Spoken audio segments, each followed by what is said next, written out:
গণত্রাণ সংগ্রহ কর্মসূচি ছিল, সেখানে ধর্ম বর্ণ সকল ধর্ম মত বর্ণ নির্বিশেষে এমনকি আমাদের তৃতীয় লিঙ্গের যারা ভাই বোনেরা আছেন তারাও কিন্তু আমাদের সেই গণত্রাণ সংগ্রহ কর্মসূচিতে অংশগ্রহণ করেছেন, কাজ করেছেন। সুতরাং এটা বিশ্ববাসীর কাছে স্পষ্ট যে বাংলাদেশ সম্প্রীতির বাংলাদেশ, বাংলাদেশ সৌহার্দ্যের বাংলাদেশ। কোন বিদেশে বসে যদি কেউ ষড়যন্ত্র করে বাংলাদেশের জনতা ঐক্যবদ্ধভাবে তাদেরকে প্রতিরোধ করে তুলবে, তাদের বিরুদ্ধে ভয়েস জারি রাখবে, আওয়াজ জারি রাখবে। আমরা এরপরে দেখেছি তারা বিভিন্ন ভাবে আমাদের বিরুদ্ধে অপপ্রচার চালাচ্ছে। যখন তারা টুম্বুর বাঁধ খুলে দিয়েছিল ফেনী অঞ্চলে, নোয়াখালী অঞ্চলে কি আমার সনাতনী ভাই বোনেরা নেই? পানি ছাড়ার সময় কি খেয়াল করেছে এই পানি হিন্দুর বাড়িতে ঢুকবে না, শুধু মুসলমানের বাড়িতে ঢুকবে, এরকম কিছু বলেছে পানি ছাড়ার সময়? নাকি এই পানির যে রাজনৈতিক বন্যা তারা সৃষ্টি করেছে, এই বন্যার যে সংকটটা তৈরি হয়েছে, এই সংকটে বাংলাদেশের সর্বস্তরের জনগণ ভুগেছে না? সেখানে কি হিন্দু মুসলমান ছিল? যারা বর্ডারে সন্ত্রাসী বিএসএফ যখন গুলি করে মারে তখন কি সে দেখে কে হিন্দু কে মুসলমান? তারা সোমনাথ দাসকে নির্মমভাবে গুলি করে হত্যা করেছে, তারা কি সোমনাথ দাসের ধর্মীয় পরিচয় জানতে চেয়েছে? তারা ধর্মীয় পরিচয় জানতে চায় নাই। সুতরাং ব্যাপারগুলো আমাদের কাছে খুবই সুস্পষ্ট। তারা আমাদের সাথে আমাদেরকে বন্ধু রাষ্ট্র বলে, আমরাও চাই তাদের সাথে সৌহার্দ্যপূর্ণ বন্ধুত্বপূর্ণ সম্পর্ক রাখতে, কিন্তু তারা এতদিন পর্যন্ত যেইভাবে আধিপত্য কায়েম করেছে সেই আধিপত্য আর চলতে দেওয়া যাবে না। এতদিন ফ্যাসিস্ট শেখ হাসিনা অবৈধভাবে ক্ষমতায় ছিল, তাকে ক্ষমতায় রাখার পিছনে এই দিল্লির হাত রয়েছে না? সুতরাং এই কারণেই কিন্তু এই ফ্যাসিস্ট হাসিনা দিল্লিকে অবৈধভাবে বিশেষ সুবিধা দিয়েছে, যা ছিল আমাদের দেশের স্বার্থের পরিপন্থী, আমাদের সার্বভৌমত্বের পরিপন্থী ভাবে তারা বিভিন্ন চুক্তি করেছে, তাই না? বর্তমান সরকার কাদের সরকার? ছাত্র জনতার সরকার না? এই সরকারের সাথে আমাদের পূর্ণ সমর্থন রয়েছে না? সুতরাং কোন আধিপত্যের আচরণ যদি করতে চায় তাহলে কি এই পাশে যেটা আছে সেটা কি থাকবে? সেটা থাকবে?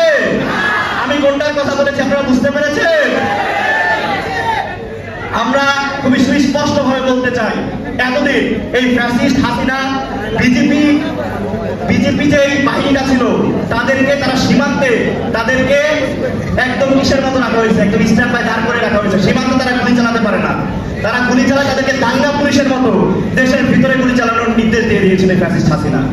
আমরা বলতে চাই দেশের মধ্যে এই ধরনের অরাজকতা করা যাবে না। আপনার যদি গুলি চালাতে মনে চায় সীমান্তে যান, ওপার থেকে একটা গুলি ছুড়লে এপার থেকে 10টা গুলি ছুড়বে। আমরা পড়াই পারি যে সীমান্ত যুদ্ধ হয়েছিল সেই সীমান্ত যুদ্ধের কথা ভুলে যায়নি। কুড়িগ্রামে যে ইন্ডিয়ার যে বিএসএফ সীমান্ত দিয়ে প্রবেশ করেছিল, কুড়িগ্রামের বিজেপি সহ যত ছাত্র জনতা যারা ছিলেন তারা কিন্তু সম্মিলিতভাবে ওই ভারতের বিএসএফ বাহিনীকে পরাজিত করেছে না? সুতরাং তারা স্পষ্ট, তারা কিন্তু আমাদের কাছে পরাজিত শক্তি। সুতরাং এখন থেকে যদি সীমান্তে একটা গুলি চলে, এপার থেকে কয়টা গুলি চলবে? 10টা গুলি চলবে। এই ব্যাপারটা যদি আমরা রাখতে চাই, আমাদের দেশের স্বার্থ যদি আমরা টিকিয়ে রাখতে চাই, দেশের সম্পত্তি যদি আমরা টিকিয়ে রাখতে চাই, তাহলে আমাদের কি থাকতে হবে?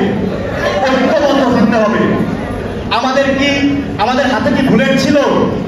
আমাদের হাতে কোনো অস্ত্র ছিল? আমাদের শুধু ছিল স্লোগান আর বুক ভরা সাহস। তারা গুলি করেছে, আমরা বুক পেতে দিয়েছি। এর মধ্যে দিয়েই কিন্তু ফ্যাসিস্ট হাসিনা দেশ ছেড়ে পালিয়েছে। দেশের যে কোনো সংকট নিরসনে যদি ছাত্র জনতা এক এবং ঐক্যবদ্ধ থাকে তাহলে দেশের যে কোনো সংকট মোকাবেলায় আমরা স্বনির্ভর। আমাদের কারো উপরে ডিপেন্ড করার প্রয়োজন নেই, আমরা নিজেরাই সমৃদ্ধ। আমাদের বারবার একটা জিনিস ভুল বোঝানো হয় যে আপনারা আলাদা, আপনারা সমৃদ্ধ নয়, আপনারা দিল্লির উপর ডিপেন্ডেন্ট। আমরা কি দিল্লির উপর ডিপেন্ডেন্ট? আমরা যদি আমাদের কৃষি খাতকে আরো ভালো করতে পারি, আমরা উন্নত করতে পারি, আমাদের কারো উপরে কোনো ডিপেন্ডেন্সির প্রয়োজন নাই, আমরা সমৃদ্ধ। এই ব্যাপারগুলো আমাদের বুঝতে হবে এবং দেশের স্বার্থে কিন্তু আমাদের কাজ করে যেতে হবে। আমরা চাচ্ছি গোটা রাষ্ট্র ব্যবস্থার একটা সংস্কার করতে। এতদিন পর্যন্ত আমরা দেখেছি দেশের বিচার বিভাগ, সেই বিচার বিভাগ কি স্বাধীন ছিল? সেই বিচার বিভাগ স্বাধীন ছিল না।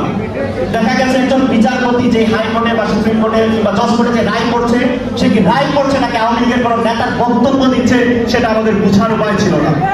এইভাবে দেশের প্রত্যেকটি প্রতিষ্ঠানকে তারা ধ্বংস করে দিয়েছে। এই প্রতিষ্ঠানগুলোর সংস্কার করতে হবে, এই প্রতিষ্ঠানগুলো দলীয়করণ মুক্ত করতে হবে। দেশের প্রত্যেকটি প্রতিষ্ঠান রাষ্ট্রের হয়ে কাজ করবে, জনতার হয়ে কাজ করবে। তারা কোনো রাজনৈতিক দলের এজেন্ডা বাস্তবায়ন করতে পারবে না। সেইভাবে আমাদের কাজ করে যেতে হবে।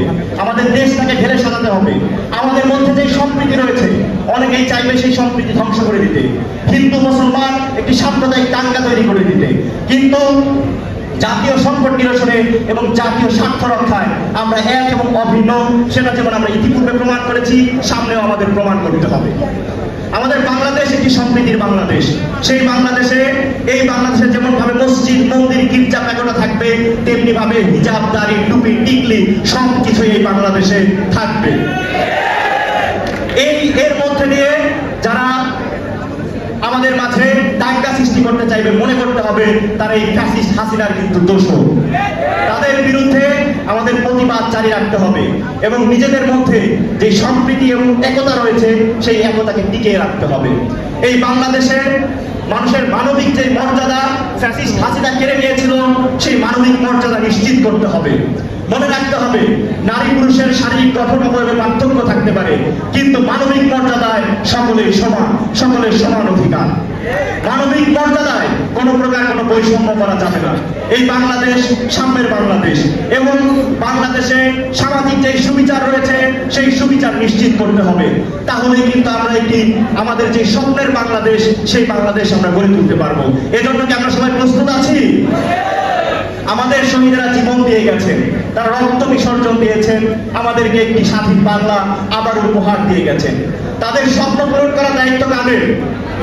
আমরা কি আমাদের শহীদের পূর্ণ মর্যাদা রাখতে পারবো?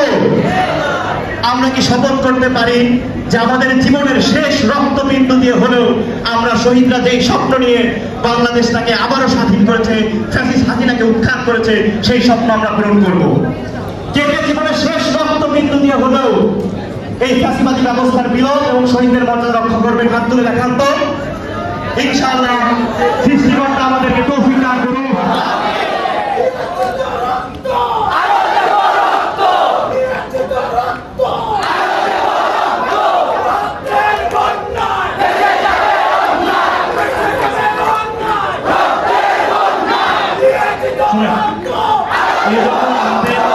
কাজ করে যেতে হবে, ঐক্যবদ্ধ থাকতে হবে।